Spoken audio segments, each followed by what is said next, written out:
Ako si Linda Walker, isang mahirap pero matalinong high school student sa probinsya ng Brookshire. Ang pinakamalaking pangarap ko ang makapasok sa Luminara University, makapasa ng civil service at magka-residency. Pero mababa pa rin ang score ko. Kulang pa ang points ko. 650 sa probinsya ng Brookshire, di nga ako makapasok mismo sa top 1,000. Doon pa kaya sa Luminara? Sakto nung wala talaga ako maisip na paraan. Biglang may dumating na magandang balita. Rich kid pala ako sa capital city. Napagpalit pala ako nung pinanganak kami. Nananaginip ba ako? Miss Walker. Miss Walker! Ay, Dito po.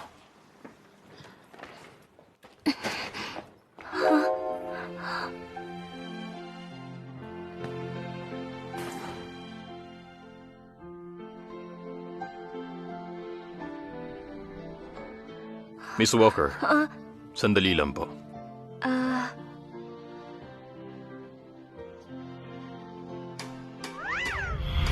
Linda Walker, ginagawa mo? Magta-drop out ka? Ako ang tunay na rich kid sa capital city. Kawawa kasi napagpalit ako nung pinanganak ako. Doon ako magka-college exam. Capital city? Linda, sa mga nobela, laging todo suporta ang mayayamang magulang sa peking anak. Ingat ka, ha? Huwag kang mag-alala. Wala akong pakialam kahit hindi nila ako gusto. Ang habol ko, residency. At hindi pamilya. Pagkatapos ng exam, babalik ako ha. Residency. Heto na ako. Nancy! Nancy! Nancy! Nancy! Nancy! Nancy! Mama, Papa, aalis na lang po ako. Hindi ako bagay sa pamilyang to. Nancy, tama na. Huwag kang matakot. Wala siyang panama sa pinalaki kong anak ng 18 years. Siguradong ito si Mrs. Lewis, ang totoong nanay ko. Dito na lang muna siya. Kahit ayaw namin sa kanya. Pero subukan niyang api-apihin ka. Pag nag-18 naman siya, palalayasin namin siya. Mukhang itong pangalawang kapatid kong si Joseph. Ano ba? Huwag ka nga mag-aasal, bata. Mapapahiya pa tayo sa ibang tao. Yung seryoso at kalmado, na may malalim at malamig na boses, siya ang Kuya Charles ko. Ay, ito pala yung sinasabi nilang showing who's boss?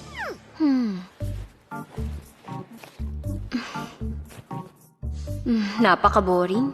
Kung may mga free time ako, magsasolve ako ng mga practice problems. Tapos na kami. Usap tayo. Teka, naisip ko na ang sagot dito. Nagpapanggap ka ba? Kunwari, mabuti kang estudyante. Patingin nga. Ano ba yan? Tumahimik ka! Ay, nakakairita.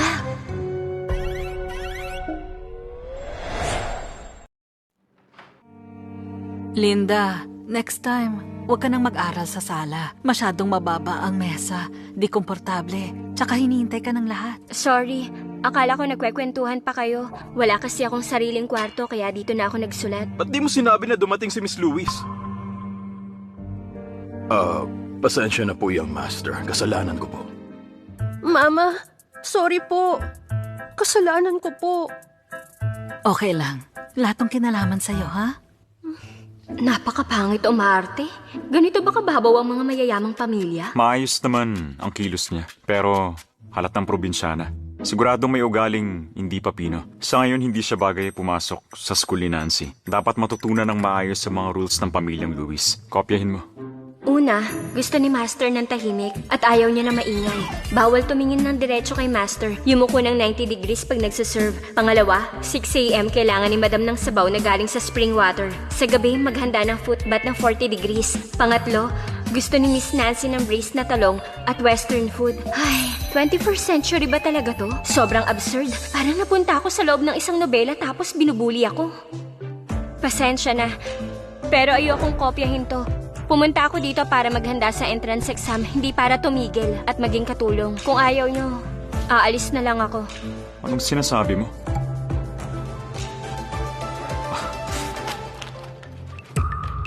Nagkamali lang ang butler. Naibigay sa iyo ang pangkatulong. Huwag ka na magalit.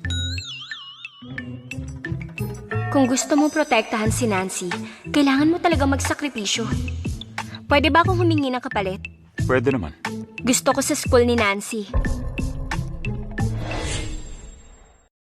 Gusto ko sa school ni Nancy.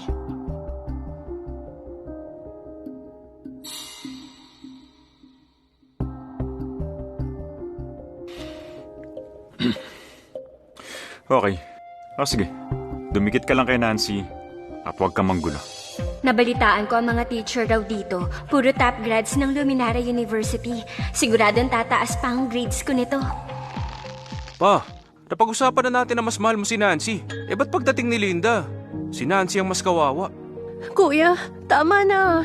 Hindi naman talaga sa akin to eh. Linda, hindi ako makikipag-away sa'yo. Aalis ako sa pamilyang to.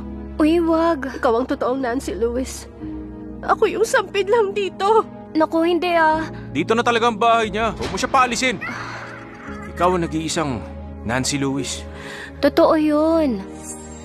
Sige, ituloy mo lang yung palabas mo. Alam ko na tong storya na to. Spring ng ika-4 na taon ni Jubila. Charles, Si George Kuya, Taylor na demote. Hindi tong bahay ko. Sumunod hindi sa na akin taon, to. kumandang pamamahala Nancy, niya. At ang lahat Huwag kang ay magsalita ng umunlad. ganyan. Kapatid ka namin kahit anong mangyari. Nirenovate niya ang Grandview Tower. Tama, sabay tayong lumaki. Ito ang tunay mong tahanan. Linda, ang papa't mama ni Nancy ang nagpalit sa inyong dalawa. Inosente din siya. Itong bahay niya. Kaya, pwede bang makasundo mo siya? Hindi ba siya ang dapat na tanongin niyo? Wala akong say sa pamilyang to. Bahala siya kung magiging fair siya. Ano ha? Na di kami fair sa'yo? Baliw na tong lalaki na to. Ano yung tingin na yan?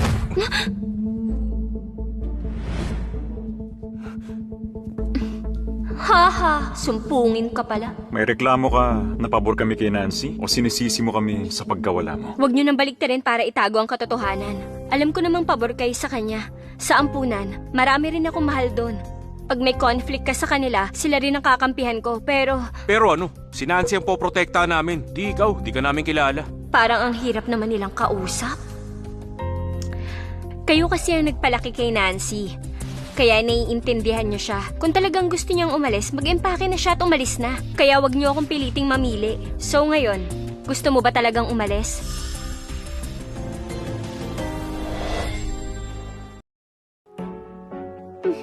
Patawarin niyo po ako. Aalis na lang ako. Ako na nga alis mag-isa. Okay, dahil mukhang sincere ka, tutulungan kita. Excuse me, sandito ang kwarto ni Nancy. Unang kwarto sa taas. Ako na ang mag-iempake. Uy, bumalik ka! Ha? Ba't napakasama mo? Gusto mo agad palayasin ang kapatid ko? Inalagaan siya mabuti mula pagkabata. Kung aalis siya dito, paano na siya? Joseph, kahit sobrang galit ka, di ka pwedeng manakit. Sincere naman daw si Nancy. Dapat panindigan niya ang desisyon niya. Masyadong mabait lang si Nancy. Umiiyak na nga. Paano to naging kusa? Please, wag mo siyang pilitin. Isa rin siyang biktima. Alam mo kung gaano kasama ang magulang ni Nancy?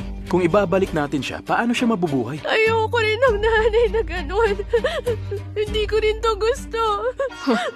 Buti ako yung napalitan noon. Kung yung best friend ko yun, baka ngayon nag-iiyak na siya dahil sa sama ng loob. Ako pang magpapakalma sa kanya. Ay, Nancy, di ka nila papayagang umalis. Ayaw mo rin naman. Wala namang pumipilit sa'yo. Ba't umaarte ka na parang gusto mo mag-sorry sa akin? Kung talagang mabait ka, ipagtanggol mo naman ako. Lalo mo lang ginagatungan ng gulo. Gusto mong lumugar ako habang pinamumukha mo yung pagmamahal na meron ka. Ano ba pinagsasasabi mo? Biktima dito si Nancy.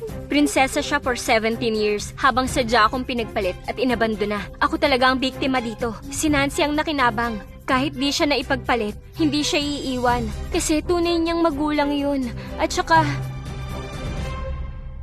Ay, grabe ang tanga nila. Tsaka ang tanga ko rin sa pagkumbinsi sa kanila. Pagod na ako sa biyahe. Gusto ko na magpahinga. Saan ang kwarto ko? Dito lang po.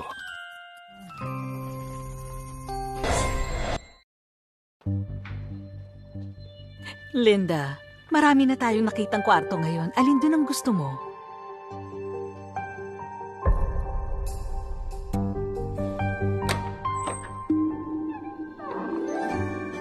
Wow! Ang laki nitong kwarto. Dun sa bahay ampunan nun. Kami ng best friend ko. Sa storage lang kami natutulog. Tapos sa school naman, 12 kami nagsishare sa dorm. Dun sa bahay ni Lola, meron akong maliit na kwarto. Sa dami ng kwarto dito, alin ba ang dapat na piliin ko?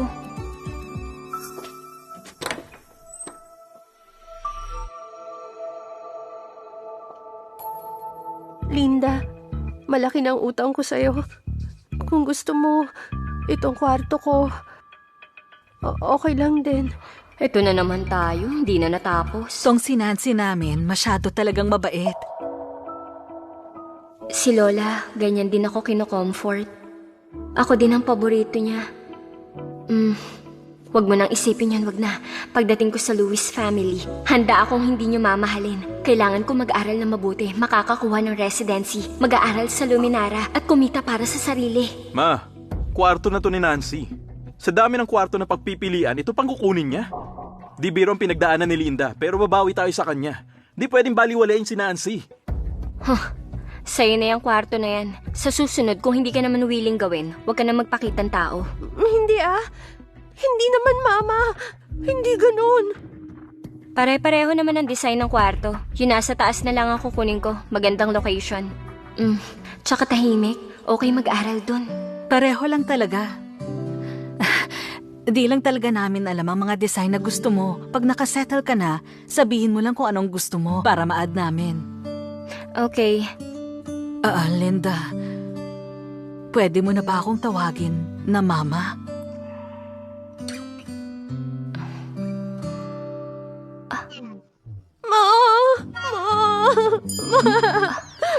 Ba't ka umiiyak, sweetheart? Okay lang. Ang awkward nun, buwisit. Ba't ba ako sumagot agad? Baka isipin niya, type ko siyang tawaging mama.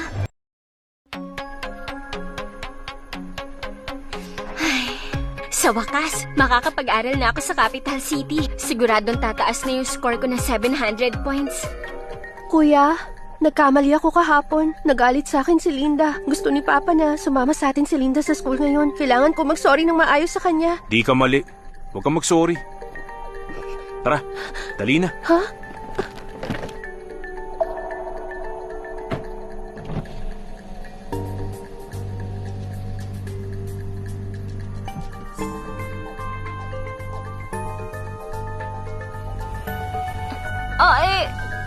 Ba't ganito tong mga to?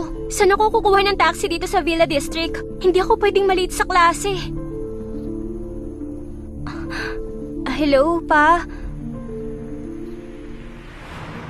Grabe tong si Papa. Pinasabay ako sa kapitbahay naming si Ethan Miller.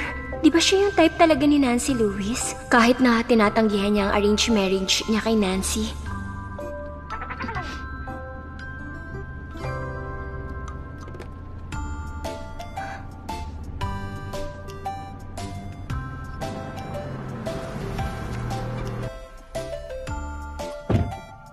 Salamat Sa susunod, doorbell ka lang kapag may need ka.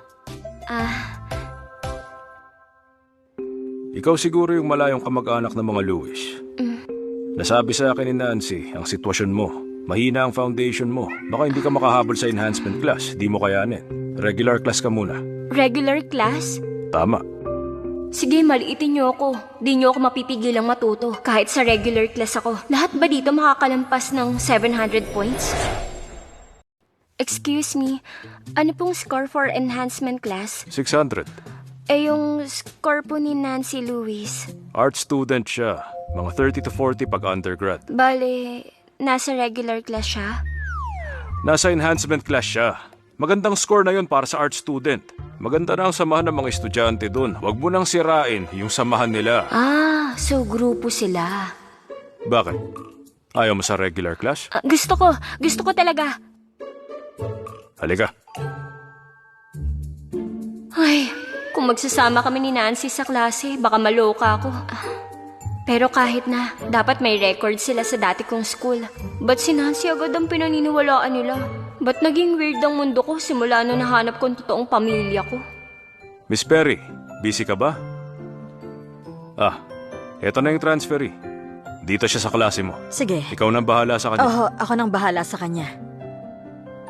Start na tayo. Ba't di ka muna magpakilala sa mga kaklase mo? Opo.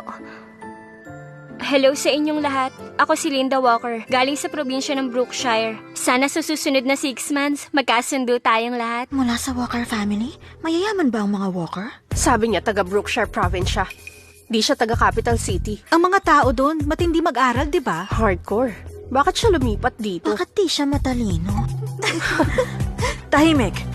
Hanap ka na ng upuan mo.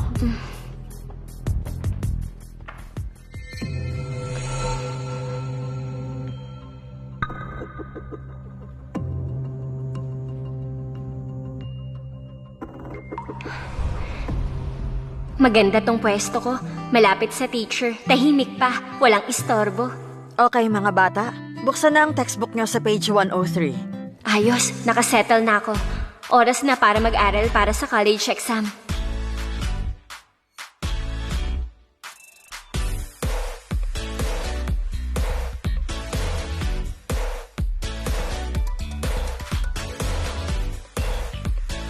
Makinig, makinig! Sa susunod na linggo, magkakaroon tayo ng major mock examination. Importante ito sa school, kaya mag-aral kayong lahat. Sa wakas mangyayari na. Malapit na ang mock exam. Ako na mismo ang magluluto para sa inyo. Thank you, Mama. Mag-aaral po ako ng mabuti.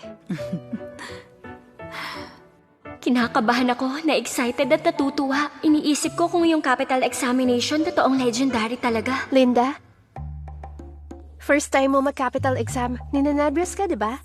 Tama, medyo behind kasi sa probinsya, kaya di ka masyadong makasabay. Pero kaya mo yan. Naku, okay lang yan. Kung hindi mo pa alam ang sagot, unahin mo muna yung mga simpleng tanong. Itong si Nancy, napakabait talaga. Kumain ka pa. Sure ako sa exam mo, mas maganda ang resulta. Wala pa akong residency permit. Di ako makikipagtalo sa isang walang alam. Linda, ba't di ka na lang sumabay papuntang school? Wag mo nang guluhin si Ethan. Alam niya na yung crush niya ang laging nagdadrive para sa akin. Nagsiselo siya? Okay lang. Linda, ngayon na ang mock exam natin. Bakit nang memorize ka pa rin? Wag mong sabihin, nagka-cramming ka ngayon. Anong sinasabi mong cramming? Efficient sprint review ang tawag ng teacher namin dito. Ngayon ang first exam ko dito sa capital city. Dapat lang seryosohin ko to. Huwag ka na magpanggap. Mag-isip ka agad kung anong sasabihin mo kina mama at papa. Pag ikaw ang naging kulelat. Kuya, wag ka nga magsalita ng ganyan. Kahit di siya kasing galing natin, ang importante, ginawa niya ang best niya. Nancy, mabait ka talaga.